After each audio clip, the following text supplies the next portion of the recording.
تحریر کلثوم بنت معین الحق درجہ فاضلہ کو دعوت سخن دیتی ہوں اسی شعر کے ساتھ۔ عمل سے زندگی بنتی ہے جنت بھی جہنم بھی، عمل سے زندگی بنتی ہے جنت بھی جہنم بھی، یہ خاکی ترک میں نہ نوری ہے نہ ناری ہے۔ موصوفہ تشریف لائیں اور فیشن پرستی اور بیوٹی پارلر موضوع پر اپنے خطاب سے سامعین حضرات کو موضوع فرمائیں۔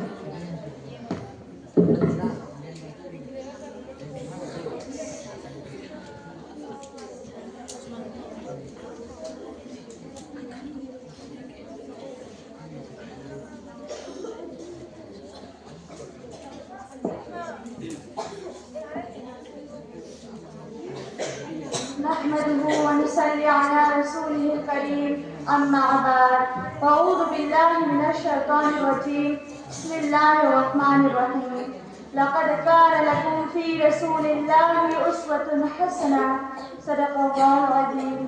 محترم سامعین کرام اور اساتذہ کرام، آج میرا موضوع ہے فیشن کی دنیا میں بیوٹی پارلر سے متعلق آپ کے سامنے پیش کرنا چاہوں گا۔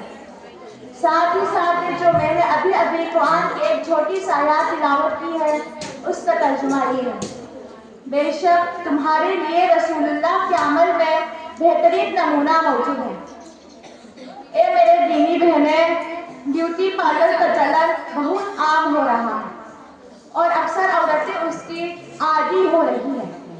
یہ ایک انگریزی لفظ میں بیوٹی پارلر ہے جس کا معنی اردو میں افزائش حسن ارادہ ہے۔ آج کل عورتیں بہت ساری خواہشیں جنم دیتی ہیں، وہی مادہ قرض عورتیں عمر اس خواہش کی غلام بنتی جا رہی ہیں۔ بدن پر مختلف قسم کے نقش و نگار بناتے ہیں، بالوں کو فطری رنگوں کو اڑائے جانا، ہونٹوں کی ساخت میں تبدیلی موضوعی تل بنانا، لمبے لمبے ناخنوں پر ڈیزائن بنوانا اور نیل پالش سے خوبصورتی پیدا کرتے ہیں۔ ہاتھوں پیروں اور بدن کی مالش کرانا، جلد کی رنگت کو درست کرنا اور بدن کے ظاہری اور چھپی حصوں پر مہندی کی ڈیزائن بنوانا۔ اے میرے دینی بہنیں، اسلام میں کچھ چیزوں کی اجازت ہے اور کچھ چیزوں کی ممانعت ہے، اور شریعت کا پابند ہر مسلمان مرد اور عورت کو اس کا شرعی حکم معلوم کرنا ضروری ہے۔ قرآن کہتا ہے فَاسْأَلُوا أَهْلَ الذِّكْرِ إِن كُنتُمْ لَا تَعْلَمُونَ، پوچھو اہل علم سے اگر تمہیں معلوم نہیں۔ اسلام میں ہر خواہش کی تکمیل کی اجازت ہے۔ آرائش و زیبائش انسانی فطرت میں داخل ہے اور عورتوں کے اندر اس کا جذبہ مردوں سے زیادہ ہوتا ہے۔ اسلام میں آرائش و زیبائش کی اجازت ضروری ہے لیکن اس کے حد مقرر کر دی ہے۔ ایک حدیث کا مفہوم ہے، حضرت عائشہ نے ایک عورت کو جیب و زینت کرنے پر نکیر فرمائی تھی، اور ابو داؤد شریف کی ایک روایت میں بھی حضور صلی اللہ علیہ وسلم نے مہندی لگانے کی ترغیب دی تھی۔ اسلام میں آرائش و زیبائش کی اجازت اپنے شوہر کو خوش کرنے کے لیے دی ہے۔ آج کل عورتیں اسی اجازت کا غلط استعمال بلکہ ناجائز استعمال کرتی ہیں اور اپنے شوہر کے سامنے ایسے کپڑے ایسے لباس پہن رہے ہیں جیسے کوئی خادمہ و نوکرانی ہے، اور باہر گھومنے کے لیے جائے تو حسن کی پڑی ہے، حالانکہ گھر میں رانی و ملکہ کا لباس ہوتا تھا۔ جو چہرے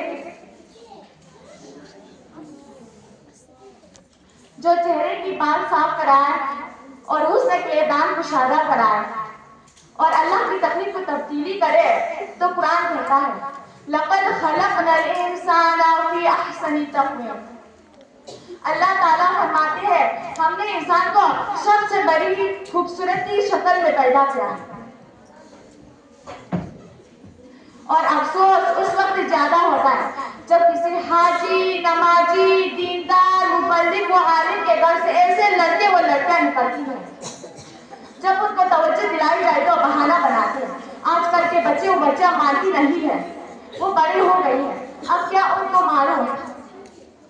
آپ مخلوق کے منہ بند کر سکتے ہو اور ان کو خاموشی بٹھا سکتے ہو، لیکن خالی کے پاس یہ بہانہ چل جائے گا بلکہ اسلام تو یہ کہتا ہے اصل ذمہ دار ماں باپ ہیں،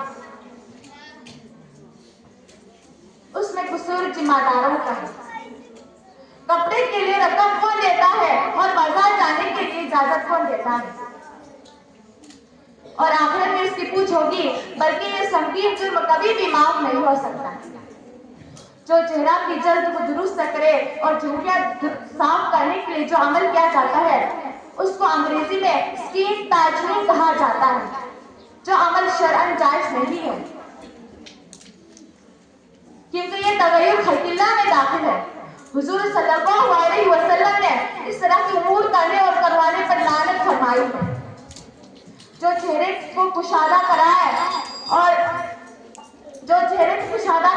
اور پیشانی کو اوپر کے بالوں کو صاف کرائے اس کو انگریزی میں گرومنگ آف آئی برو کہتے ہیں، اور جسم کے دوسری حصوں پر مہندی لگانا اس کو یوزنگ ہینڈول باڈی کہتے ہیں، جو عمل شرعاً جائز نہیں ہے۔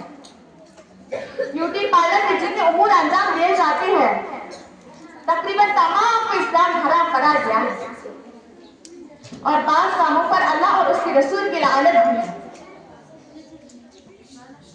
کہ بیوٹی پارلر میں زیب و زینت کرانا شرعی حدود میں نہیں ہے، اس لیے اس کے ذریعے غلط کاموں کو انجام دینے میں مدد کرنا ہوگا جو شرعاً ممنوع ہے۔ اللہ تعالیٰ ہمیں حرام کاموں سے اور حرام باتوں سے بچنے کی توفیق عطا فرمائے، آمین۔ مت جائے گناہوں کا تصور ہی جہاں سے اقبال، مت جائے گناہوں کا تصور ہی جہاں سے اقبال، اگر یقین ہو جائے کہ اللہ دیکھ رہا ہے، وما علیہ الا البلاغ۔